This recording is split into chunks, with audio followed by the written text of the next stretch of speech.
yang biasa tadi saya sampaikan, yang pertama ada dorongan dari dalam diri, kemudian ada penguatan positif dari guru, tetap sama memberikan imbalan, memberikan motivasi dengan pernyataan, kalimat dan sebagainya.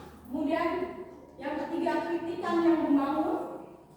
Kemudian yang keempat, memberikan murid hak untuk memilih. Sekarang yang sedang ditrenkan adalah bagaimana pembelajaran yang bersifat diferensiasi atau pembedaan. Karena setiap anak itu unik, berbeda, mempunyai potensi yang berbeda, mempunyai karakter yang berbeda, mempunyai tingkah laku yang berbeda.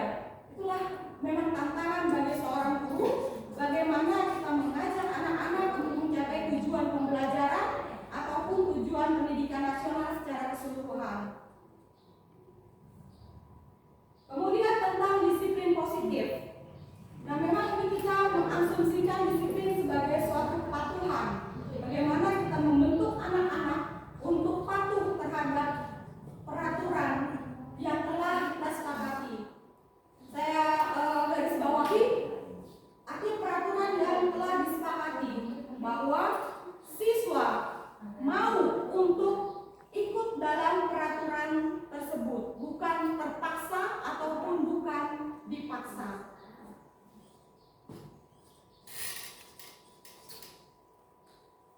Di sini sebagai motivasi perilaku manusia sebagai dasar, bahwa ada beberapa tindakan yang bisa memotivasi manusia. Ya, ini secara konkret bahwa manusia dapat dimotivasi dengan imbalan.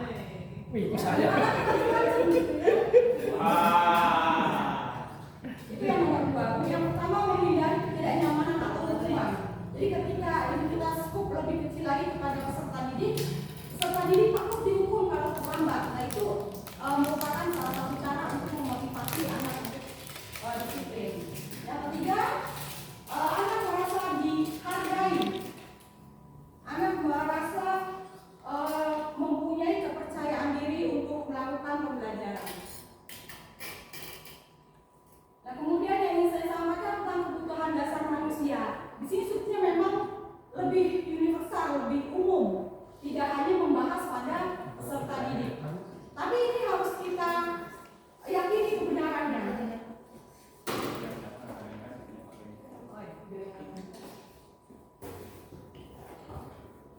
Kebutuhan dasar manusia harus diyakini kebenarannya. Ini skupnya memang general, bukan hanya pembicaraan tentang peserta didik.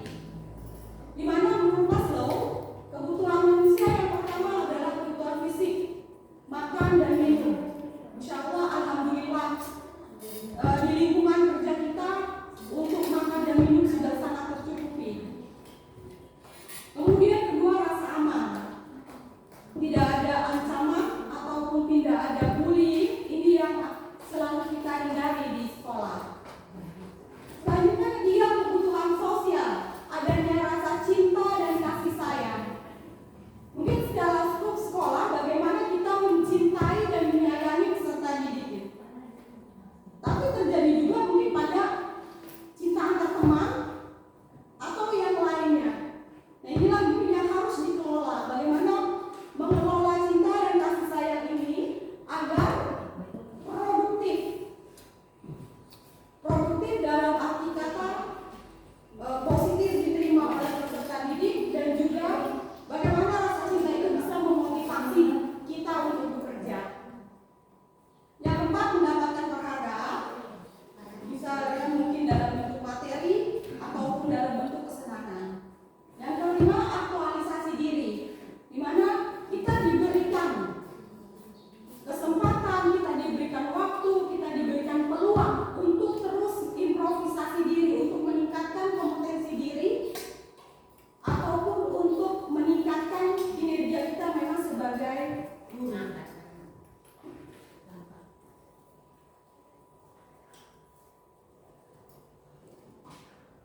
dia jalan ke kantin ataupun ke musola dia tidak menggunakan sepatu. Nah itu guru sebagai penghukum.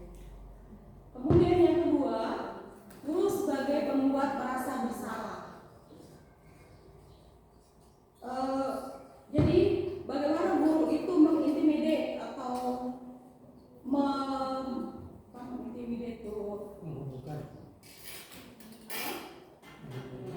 mengintimidasi gitu ya, menakuti gitu ya, sehingga siswa menjadi merasa bersalah. Misalkan sepatu tadi tidak digunakan oleh anak, gurunya bilang kamu tidak menggunakan sepatu warna hitam, nanti kamu bapak hukum ya, atau ibu hukum kamu tidak boleh masuk kelas. Nah itu adalah membuat anak merasa bersalah. Kemudian posisi guru sebagai teman. Misalkan anak tidak menggunakan sepatu berwarna hitam, gurunya bertanya, kenapa kamu tidak menggunakan sepatu berwarna hitam? Oh iya bu, sepatu saya yang warna hitam basah. Terus sebagai teman, guru bilang, kok bisa sih basah ya? Kok kan tidak ada hujan? Nah itu adalah posisi sebagai teman. Kemudian sebagai pemantau, guru memperhatikan, kemudian memberikan solusi dari permasalahan peserta didik. Misalnya tadi sepatunya tidak menggunakan warna hitam, kemudian dilebur dan diberikan solusi, ya sudah sebetulnya kamu bisa saja berkomunikasi dulu dengan guru kalau memang tidak bisa menggunakan sepatu berwarna hitam. Sejak kemarin mungkin saja ada yang bisa membantu kamu sehingga hari ini kamu bisa menggunakan sepatu berwarna hitam.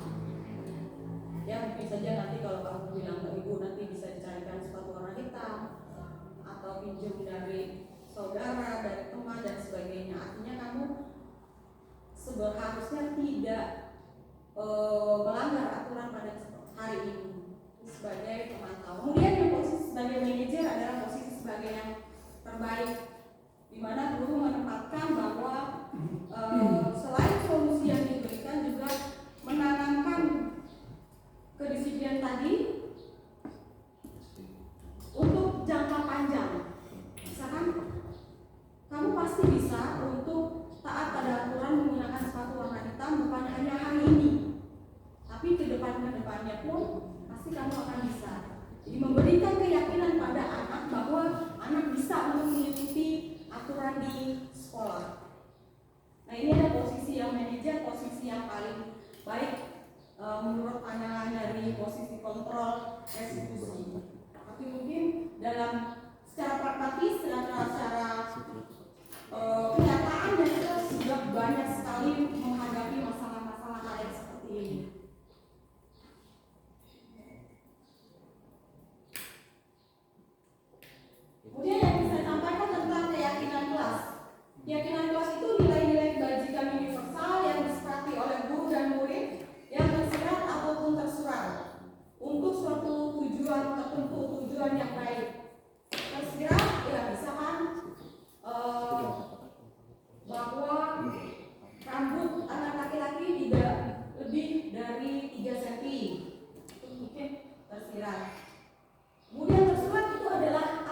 saja dibuat oleh orang lain, bukan hanya kamu. Ya.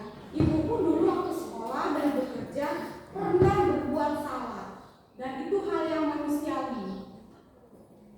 Nah, kemudian tetapi kita meyakinkan kepada siswa yang ketiga bahwa kesalahan itu bisa ditebus atau bisa toleransi ketika kita yang pertama yang meminta maaf, kemudian yang kedua memperbaiki apa yang perbuatan-perbuatan salah tadi.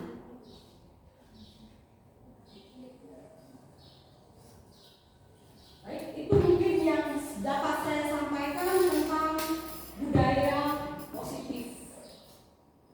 Kepada Bapak dan Ibu, terima kasih telah mengikuti dengan sesama. Apabila ada tambahan ataupun ada sanggahan, ada pertanyaan, kami persilakan. Boleh? Yes.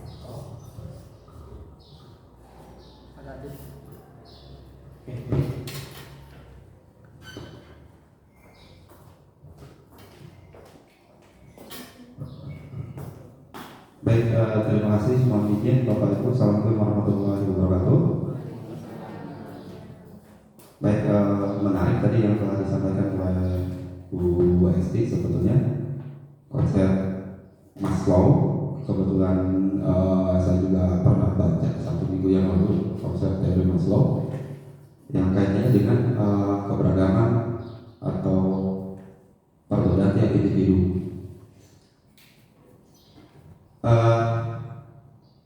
Apa tadi apa namanya, cuma dulu saya coba analisa kaitannya dengan teori Maslow. Dalam teori Maslow kaitannya dengan kebutuhan untuk mendapat apa tadi, cinta ya, kasih sayang, mana tadi ya, dapatkan kasih sayang, kasih sayang. Nah itu kebutuhan sosial. Artinya memang di situ ada beberapa kesulitan juga, kesulitan untuk instrumen apa, instrumen yang bisa digunakan untuk mengukur seberapa besar keinginan atau rasa cinta yang dia butuhkan dan kasih sayang. Itu salah satu mungkin apa namanya yang saya lihat, yang saya amati dulu di teori Maslow. Instrumen untuk menggali kebutuhan rasa cinta, artinya kaitannya dengan nanti akan berimbas seberapa besar kita berikan rasa cinta ke siswa tersebut, karena kita tidak atau tidak mempunyai tolak ukur seberapa banyak kebutuhan atau kasih sayang yang dia inginkan. Baik, kalau keberagaman, perbedaan, jangankan anak yang kembar identik pun pasti ada perbedaan. Pasti ada perbedaan, walaupun sudah dikategorikan kembar identik. Kalau perbedaan itu adalah hal yang wajar, hal yang lumrah, hal yang normal, kenapa masih ada saja tanda petik ya, orang yang berusaha memaksakan untuk menyamakan atau menghilangkan perbedaan tersebut. Satu, mungkin dari ideologinya harus sama. Dua, aturan atau tertibnya harus sama dari sekian populasi itu dengan berbagai perbedaan harus menjalankan aturan yang sama. Tiga, instrumen evaluasi yang sama. Padahal kita tahu bahwa tiap anak unik. Ada anak visual, audio, kinestetik, ataupun tekstual. Seperti itu. Lantas, apakah bisa teori Maslow ini diterapkan secara universal? Artinya dengan melihat perbedaan tadi. Baik, mungkin begitu saja. Assalamualaikum warahmatullahi wabarakatuh. Waalaikumsalam warahmatullahi wabarakatuh. Terima kasih kepada Pak Wawan. Ini banyak pertanyaan yang menarik, menantang, dan juga dibutuhkan oleh kita semua. Yang pertama tadi tentang indikator cinta. Bagaimana sih kita mengimplementasikan cinta kita ke peserta pendidik? Indikatornya apa? Jadi seperti itu ya Pak Wawan ya. Mengukur. Ya,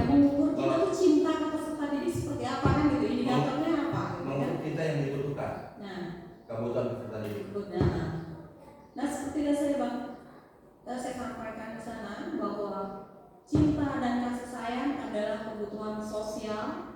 Biasanya kebutuhan sosial ini bersifat kualitatif yang ukurannya bukan kuantitatif 1, 2, 3, 4 dan tidak dapat kita mengindikatorkan sebagai suatu poin. Kalau kita cinta kepada anak, kita kasih nilai 9. Kalau kurang cinta 7 kan? Tidak seperti itu bawaannya. Jadi rasa cinta ini bersifat universal. Kita sebagai orang tua tentunya tahu sekali bagaimana mencintai anak, tahu sekali bagaimana mencintai pasangan. Ada indikatornya? Indikatornya juga mungkin tidak terukur, gitu ya. Kadang-kadang suatu yang tidak terukur tanpa batas, dan ketika rasa cinta diterapkan di sekolah, demikian juga cinta kita ke serta didik. Seandainya perasaan kita itu kita representasikan dalam bentuk hukuman, bisa. Seperti yang tadi saya sampaikan bahwa ketika ada anak yang indisipliner, ada beberapa kategori. Yang pertama tadi sebagai penghukum, kedua sebagai kontrol, 3 teman, dan yang paling baik tadi sebagai manajer. Nah ini yang paling, saya pikir yang paling baik diambil adalah sebagai manajer.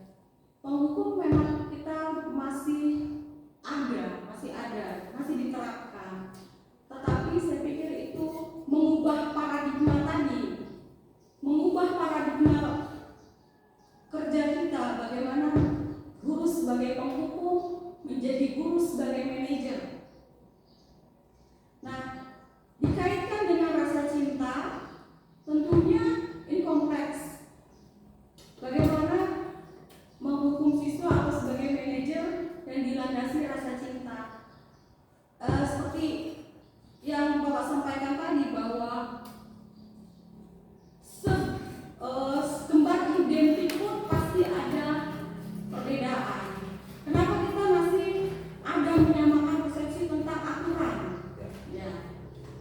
Ya itulah mungkin fenomena yang terjadi di lingkungan kerja kita. Kita harus berbuat ada sesuatu yang sama dan ada sesuatu kita memperlakukan peserta didik sebagai seseorang yang berbeda.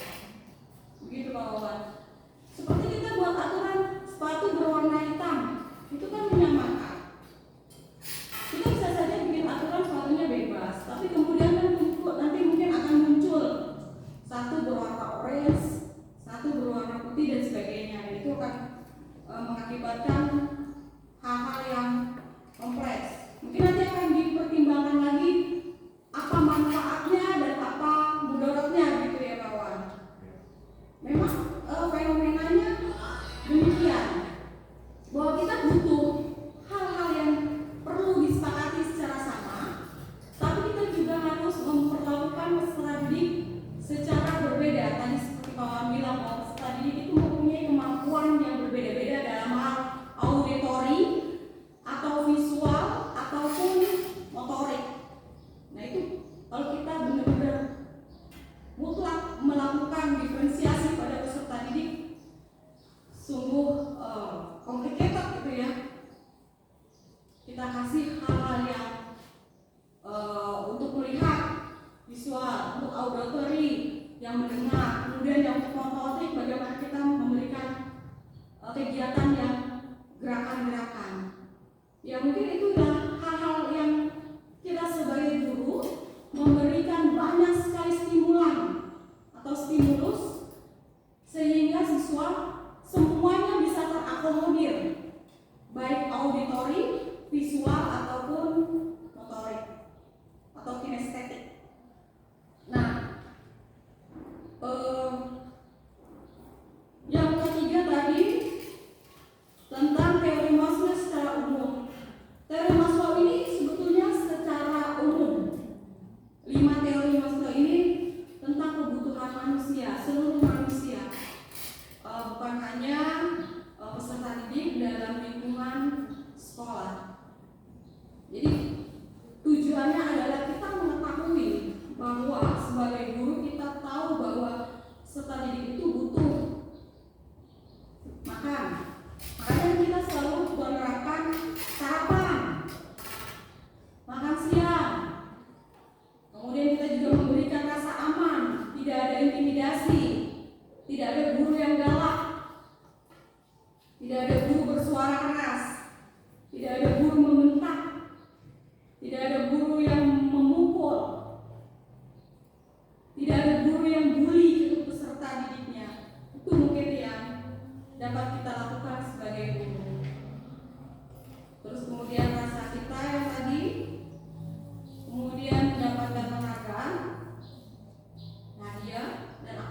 sini juga ada alumni CGP, sudah jadi GP konsisten, jadi bisa membuat hasanah pengetahuan kita lebih menyeluruh. Saya persilakan.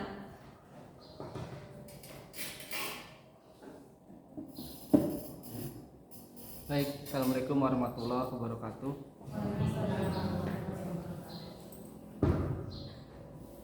Mohon izin Bapak Ibu untuk berbagi karena kaitannya dengan pembahasan CGP. Saya pernah ikut di angkatan 7 dan di sini saya pernah belajar tentang kebutuhan dasar manusia, cuman bukan di versi Abraham Maslow.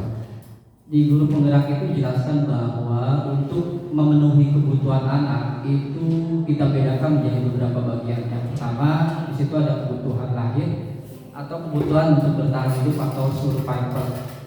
Ketika ada kasus, misal contoh di kelas saya misalkan ada anak atau ada siswa, dia setiap hari itu mengambil makanan atau bekal makan dari temannya. Nah, dari situ kita harus tahu apa sih kebutuhan yang diinginkan oleh anak tersebut. Kenapa tiba-tiba dia mengambil bekal atau makanan dari temannya? Nah, alasannya mungkin yang pertama karena kebutuhan hidup. Kenapa kita bisa menjawab itu kebutuhan hidup? Ketika ditanya misalkan namanya Doni, Doni kenapa kamu mengambil makanan punya teman kamu? Kemudian dia menjawab, Pak, saya tidak diberikan jajan. Berarti anak tersebut secara tidak langsung berarti butuh yang namanya kebutuhan untuk bertahan hidup. Tapi untuk yang kedua, ketika memang dia alasannya Doni, kenapa kamu mengambil makanan punya teman kamu? Ternyata kata Doni, saya iseng Pak, biar teman saya memperhatikan saya. Maka kebutuhan yang dibutuhkan Doni bukan kebutuhan yang pertama, tapi kebutuhan untuk mendapatkan rasa kasih sayang. Kemudian yang ketiga, ketika Doni misalkan beralasan, kenapa Doni kamu kok mengambil makanan teman kamu? Dia menjawab, Pak, karena memang saya orangnya tidak mau disuruh-suruh, atau saya bisa melakukan ini karena saya bebas dong melakukan apa saja. Maka yang dilakukan Doni, dia butuh yang namanya kebebasan. Dan yang terakhir, mendapatkan kesenangan. Karena di sini karena Maslow saya tidak mengikuti, karena memang yang di guru penggerak yang versi sebelumnya itu tentang kebutuhan manusia itu yang pertama ada kebutuhan hidup, rasa kasih sayang, kemudian mendapatkan kebebasan dan memperoleh rasa kesenangan. Nah, ketika memang Doni menjawab ini adalah semata-mata kesenangan saya usil ke teman, maka kebutuhan yang dibutuhkan oleh Doni adalah kebutuhan kesenangan atau untuk fun saja. Ya mungkin itu yang bisa saya sampaikan. Mohon maaf. Assalamualaikum warahmatullahi wabarakatuh. Waalaikumsalam warahmatullahi wabarakatuh. Terima kasih Pak Sobari. Memang benar apa yang disampaikan oleh Pak Sobari tadi bahwa di angkatan 9 pun kebutuhan dasar manusia yang saya dapatkan juga seperti tadi yang Bapak sampaikan, kebutuhan fisik, kemudian kebebasan, kemudian rasa cinta dan juga penghargaan. Nah, saya di sini menarik lebih jauh tentang kebutuhan dasar manusia yang menurut Maslow, jadi bukan hanya pada kebutuhan dasar dalam lingkup sekolah itu. Terima kasih Pak. Boleh sebentar.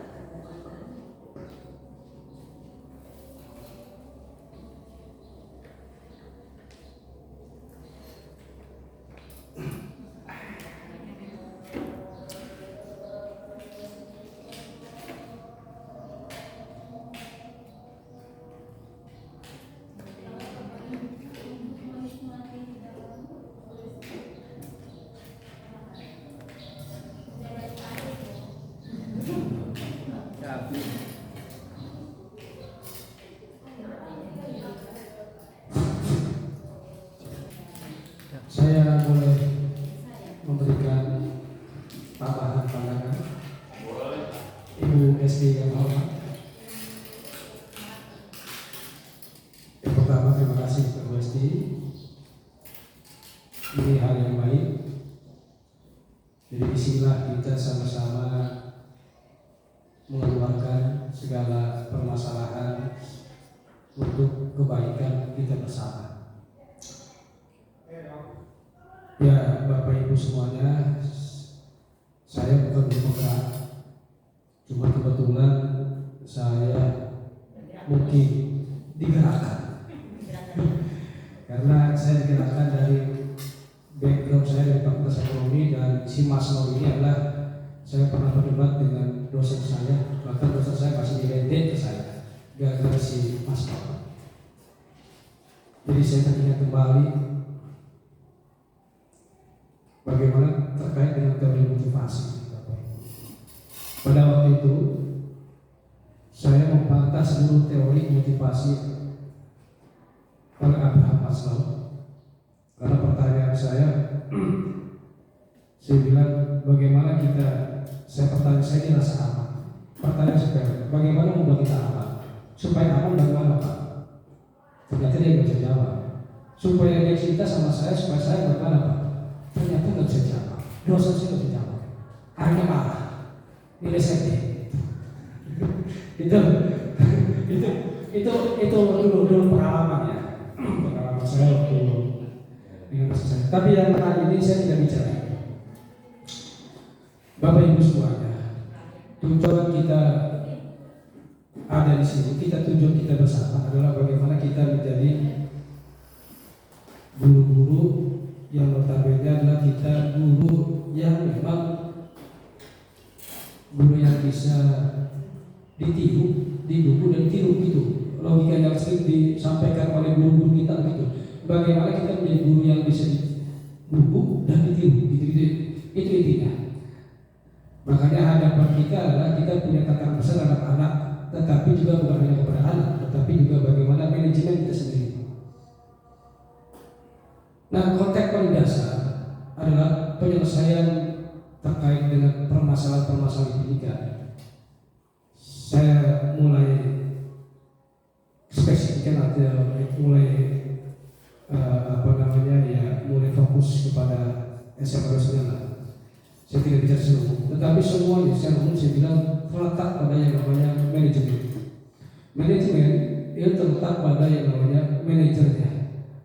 Kadang-kadang kita punya manajer, kita punya pimpinan, ya kadang-kadang ada saja yang membuat konflik. Ini yang menarik. Konflik itu adalah sebuah masalah di mana kalau kita bisa menyelesaikan konflik itu, maka tujuan manajemen tercapai. Intinya pada konflik. Pendidikan kita kadang-kadang tidak pernah menyampaikan tentang manajemen konflik, sehingga kita tidak pernah mencari sebuah solusi bagaimana menyelesaikan masalah konflik. Konflik itu ada dan tidak akan bisa dibantah. Setiap dimanapun kita berada, konflik itu pasti ada. Bapak Ibu, SMA 29 ini bisa menjadi besar jika kita bisa menyelesaikan konflik-konflik yang ada di manajemen kita dulu. Jadi fokus kita bagaimana manajemen. Rasa aman, benar, rasa aman.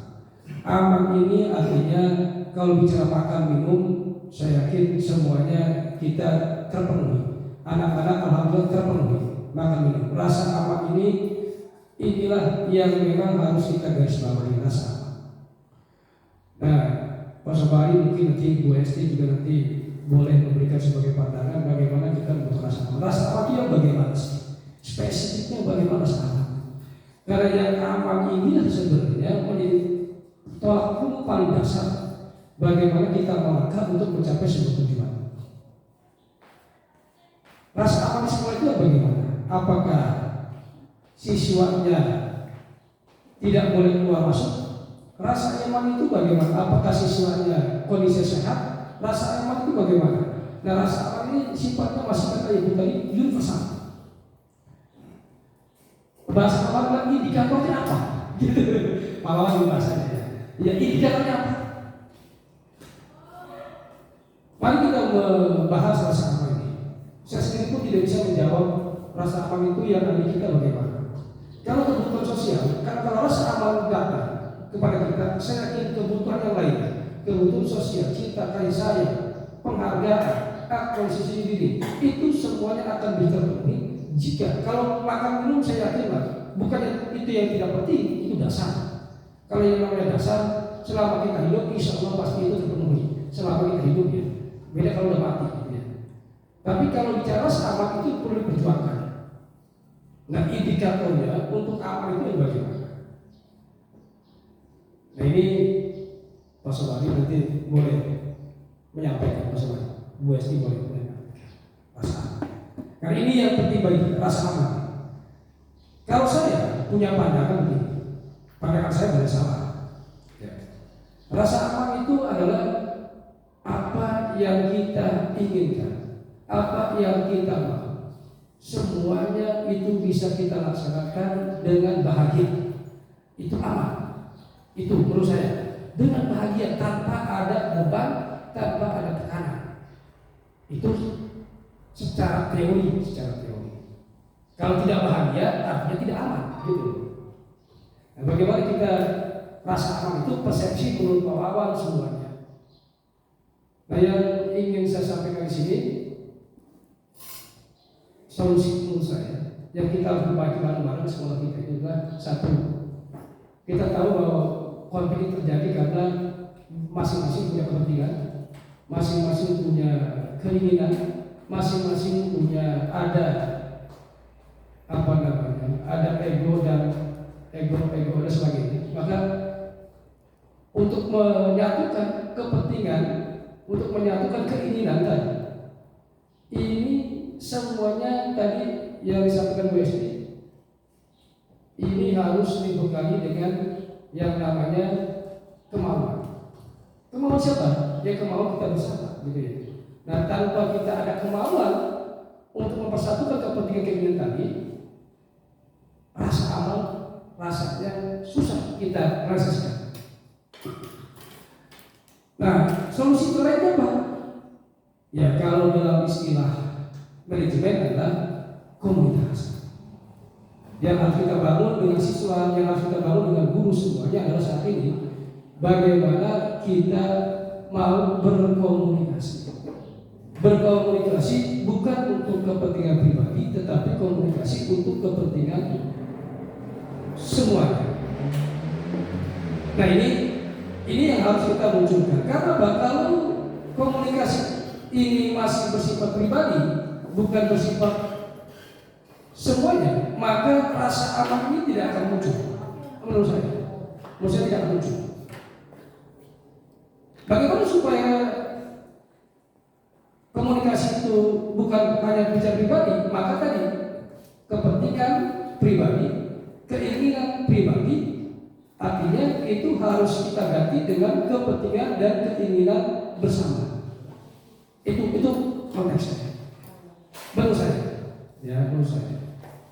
Nah, kira-kira saya mau, karena ini yang paling penting, saya senang karena ada teori Abraham Maslow, ada kalimat rasa aman. Saya pengen mendengar juga dari rekan-rekan mungkin dari Bu Esti, bagaimana kita menciptakan rasa aman, apa indikatornya kata Pak Wawan rasa aman sekolah. Karena rasa aman inilah yang menurut saya garis bawahi, inilah faktor yang sangat fundamental untuk mewujudkan yang namanya keinginan, kepentingan, kemauan kita semua. Terima kasih. Assalamualaikum warahmatullahi wabarakatuh. Waalaikumsalam warahmatullahi wabarakatuh. Terima kasih Pak Anan, menarik sekali apa yang tadi disampaikan, itu menambah komprehensi atau menyeluruh bagaimana persepsi kita tentang rasa aman dan juga tentang manajemen barangkali, dimana bahwa rasa aman itu sangat dibutuhkan ketika kita melakukan suatu kegiatan. Saya setuju sekali dengan Pak Anan. Aman dalam arti kita tidak merasa terintimidasi, tidak ketakutan, kita senang, berbahagia untuk melaksanakan kegiatan-kegiatan di sekolah. Biasanya peserta didik kita juga di sini bekerja juga butuh rasa aman. Setuju nggak Bapak Ibu? Setuju. Tidak ada mungkin kepala sekolah yang menekan guru